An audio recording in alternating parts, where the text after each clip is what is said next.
జబల్పూర్లో ఉన్న ఆయన దగ్గరికి మీరు అందరూ వెళ్ళి ఒకసారి చూసి వస్తారంటే ఆయన నెంబర్లు ఇస్తాను. ఈయనప్పుడు ఉపేంద్ర అనే అతను 10 ఎకరాలు చేస్తున్నారు కదా, దీనికి ఆయన తీసుకున్న వెరైటీ టుల్డా అనే ఒక వెరైటీ, దీనికి సైడ్ బ్రాంచెస్ రావు, ఇంకా న్యూటస్, ఈ రెండు నేను కూడా తెప్పిస్తున్నాను. రెండో ప్రపంచ యుద్ధం తర్వాత నాగసాకి హిరోషిమా దగ్గర అణుబాంబు తర్వాత 37 రోజులకి ఏదైనా భూమిలోంచి మొక్క వచ్చిందంటే అది వెదురు మొక్క అని చెప్పాడు ఆయన. అంత అంటే ప్రతికూల వాతావరణంలో కూడా మీకు బతికేది ఒక వెదురు అని చెప్తున్నాడు.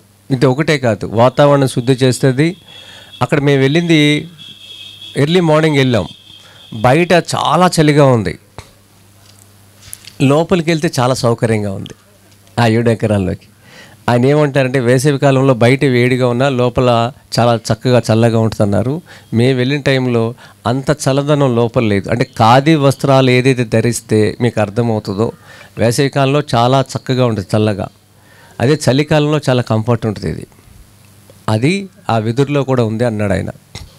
ఇది ఒక 2 ఎకరాలు మీరు పెట్టుకుంటే దీంట్లో వచ్చే ఆదాయము వాళ్ళు చెప్పేది 2 నుంచి 3 లక్షల రూపాయలు. ఒక భారతదేశంలో ఆ అగరబత్తులకు సంబంధించిన ఆ వెదురు పుల్లని ఈ 2 దాంతో చేస్తారనేది ఆయన చెప్తున్నాడు. ఎక్కువ ఆ ఒక్కటే 10,000 కోట్లంట భారతదేశంలో. ప్రతి మందిరంలో ప్రతి ఇంట్లో తెల్లారిస్తే మనం అగరబత్తులు పెడతాం కదా, అక్షరాల 10,000 కోట్లు ఆ పుల్ల, అంత వ్యాపారం జరుగుతుంది. అది ఒకటి చెప్పేది. ఆయన దగ్గర కుటీర పరిశ్రమ ఉంది. ఆయన 7 ఎకరాల్లో ఈ పండిస్తున్నాడు, రైతులకు నర్సరీ ఇస్తున్నాడు, ఇవి తయారు చేస్తున్నాడు అగరబత్తులు. ఇది కాకుండా స్పూన్లు, కట్లెర్స్ అవన్నీ తయారు చేసుకోవచ్చు అనేది ఆయన చెప్తున్నాడు. నాకేమనిపించిందంటే అక్కడ చూస్తే ఇలాగే ఉంది,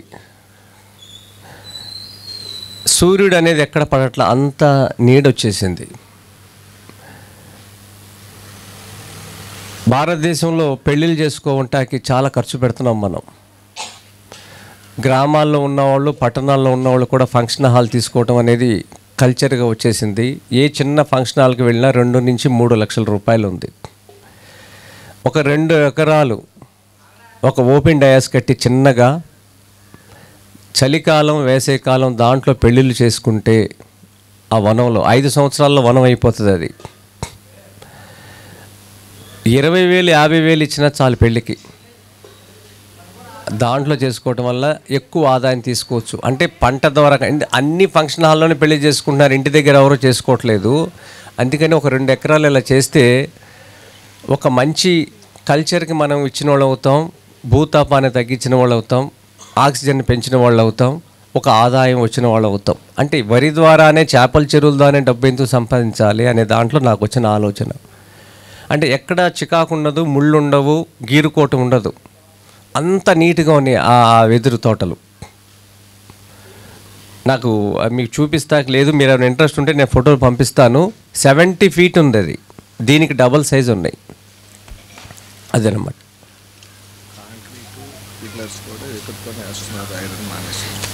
ఆయన దగ్గర ఉందండి హెర్క్యులెస్ అనే ఒక వెరైటీ ఉంది. ఇంకోటి వెజిటేబుల్ స్టీల్ అన్నాడు ఆయన. వెజిటేబుల్ స్టీల్ ఐరన్ కట్ చేయటం ఈజీ, దీన్ని కట్ చేయటం కష్టం అన్నారు. ఇప్పుడు చక్రపాణి గారు అదే చెప్తున్నారు. దాంతో ఆయన కాంక్రీట్లో పెట్టి వేస్తున్నారు. ఎంతో ఉంది ప్రపంచం. మనం ఒకే మోస పద్ధతిలో అదే వరి, అదే తగలబెడతాం, అదే డబ్బులు, అదే చేపల చెరువు, వైరస్ వచ్చేసినాయి, అయ్యే నీళ్ళు, ఎన్నాళ్ళు ఎలా బతుకుతాం కదా.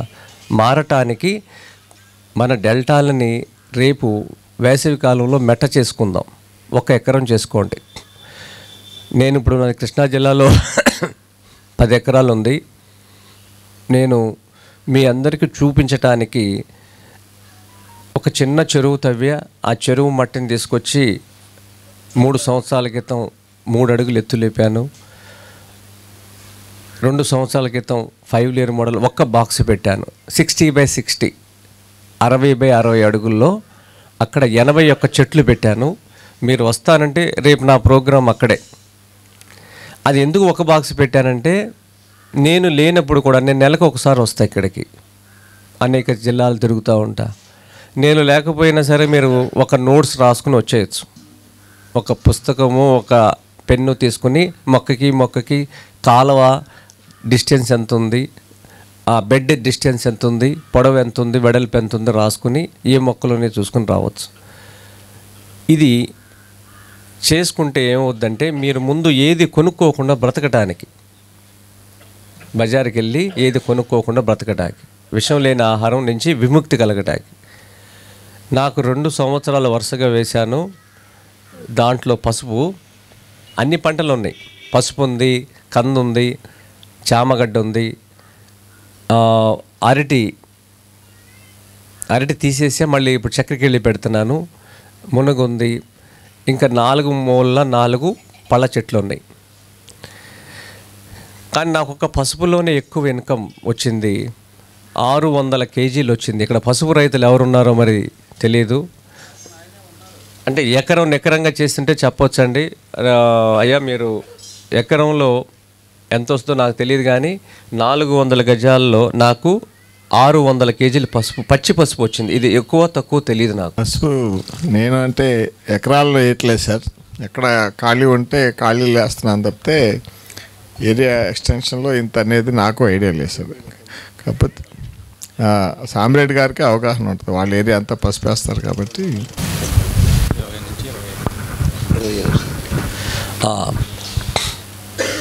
200 క్వింటాలు వస్తుందంట అండి పసుపు ఎకరంలో. సామిరెడ్డి గారు చెప్తున్నారు 200 క్వింటాళ్ళు అంటే ఎన్ని టన్నులు? 20 టన్నులు. నాకు 600 కేజీలు వచ్చింది 400 గజాల్లో. ఆయన చెప్పింది కరెక్టే. 25% పసుపు వస్తుంది. ఉడకపెట్టి ఎండపెట్టి పౌడర్ చేశాను. నాకు 120 కేజీలు పసుపు వచ్చింది.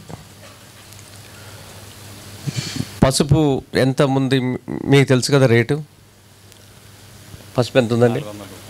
400 రూపాయలు. 300 రూపాయలు మీకు ఏ మూల పల్లెటూరులో అయినా కొంటారు కదా. 300 ఇంటూ 120 కేజీలు ఎంత చెప్పండి?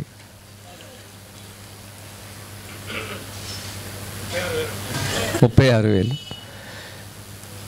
సరే, ఆ పైన 6,000 పసుపు ఇంట్లో పెట్టుకున్న 30,000 కదా. నికరంగా దారులు పోను 10 బాక్సులు వస్తాయి. ఒక ఎకరంలో 60/60 10 బాక్సులు వస్తాయి.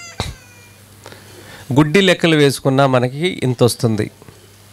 ఇప్పుడు చక్రపాణి గారి లాగా ఆ డ్రైయర్ పెట్టుకున్నారనుకోండి, మీరు వర్షం పడుతుందని బాధే లేదు. ఆయన దగ్గర పసుపు ఉంది, మిరియాలు ఉన్నాయి, శుంఠి ఉంది, కొబ్బరి నూనె ఉంది, కొబ్బరి చెప్పులు కూడా నాకు ఆయన కొబ్బరి చెప్పులు ఇస్తారు, నూనె ఇస్తారు, పసుపు ఇస్తారు, మిరియాలు ఇస్తారు. ఇది ఒకటి పెట్టుకుంటే మనం మట్టిని వాడుకుంటున్నాం, వానను వాడుకుంటున్నాం, సూర్యుడిని వాడుకోవట్లా. సూర్యుడి దయతో జరుగుతుంది అదంతా. హైజెనిక్గా భయం లేకుండా అలా పెట్టేసి వచ్చేయచ్చు. అదొకటి పెట్టుకున్నాం అనుకోండి, 1 టైం ఇన్వెస్ట్మెంట్. ఎంత చక్కగా బతకొచ్చు వరిని మానేస్తే, చెరువులు మానేస్తే. ఆ ఒక్క బాక్స్ చూస్తాక రండి, ఒకే బాక్స్ వేసాను. కానీ మీరు ఎంత ఉంటుందంటే, మీరు కూర్చున్న అంతే, ఈ పండలు ఎంత ఉందో అంత ఉంటుంది అంతే. 60/60 అంటే. ఒక సంఘటన చెప్తాను. కిందటిసారి ఇది పండించిన తర్వాత కవాడిగూడ హైదరాబాద్లో నాకు సంబంధించిన గిర్ని ఆయన దగ్గరికి పంపించాను. ఆ కాంప్లెక్స్ పక్కనే, దాంట్లోనే పక్క షట్టర్లో ఒక కిరాణా షాప్ ఉంటుంది. ఆయన యజమాని 20 ఏళ్ళ నుంచి అక్కడ ఉన్నారు. ఈ గిర్ని ఆడుతున్నప్పుడు ఆయన లేచి వచ్చాడు. ఈ పసుపు వాసన గతంలో ఆడుతున్నప్పుడు ఎప్పుడు రాలేదు, ఇది బాగుంది, నాకు అమ్ముతావా అని అడిగాడంట ఆ గిర్ని ఆయన. ఇది నాది కాదు, పలానా వాళ్ళదంటే ఆయన నా దగ్గరికి వచ్చాడు. అంటే అంత మార్పు అనేది ఆ వాసన ద్వారా ఆయన కలిగింది. అంత మనం కెమికల్స్ లేనప్పుడు, ఈ జీవామృతం ఇచ్చినప్పుడు సహజమైన గుణం అనేది వస్తుంది. ఇది డబ్బుల కోసం కూడా చూడమంటే 3 లక్షలు నేను చెప్పేది ఇంత వస్తుందని చెబుతున్నాను, కానీ మీకు కావాల్సినవి అన్నీ వస్తాయి దాంట్లో. నాకు మొన్న కంద కూడా ఇచ్చారు. అయ్యా మీరు ఒకసారి నిల్చోండి. ఆయన 5 ఇయర్ల మోడల్ ఇచ్చిన కంద, అయ్యో మీ పేరు మర్చిపోయాను నేను, సత్యనారాయణ గారు, ఆయన నాకు కంద కూడా ఇచ్చారు. ఆయనది కూడా ప్రకృతి వ్యవసాయం చేస్తున్నారు, చక్కని ఆవులు పెంచుతున్నారు. మీరు కూడా రండి, ఒకసారి మాట్లాడుదురు కానీ రండి రండి. మీ పరిచయం చెప్పండి. మీరు నల్ల బియ్యం ఎన్ని పండిస్తున్నారు కదా, మీ బియ్యం తీసుకొచ్చారా ఏమైనా? మీ ఫోన్ నెంబర్ ఇవ్వండి, ఎవరైనా కావాలని తీసుకుంటారుగా. ఇక్కడ నుంచి చెప్పండి. నా పేరు అట్లూరు బాలసత్యనారాయణ అండి. మాది బాపులపాడు మండలం వైకుంఠ లక్ష్మీపురం గ్రామం. నేను బ్లాక్ రైస్, రెడ్ రైస్ కూడా చేస్తున్నానండి. నా ఫోన్ నెంబర్ తీసుకోండి. 9951337727 9951337727 వైకుంఠ లక్ష్మీపురం అండి, బాపులపాడు మండలం, హనుమాన్ జంక్షన్ సమీపంలో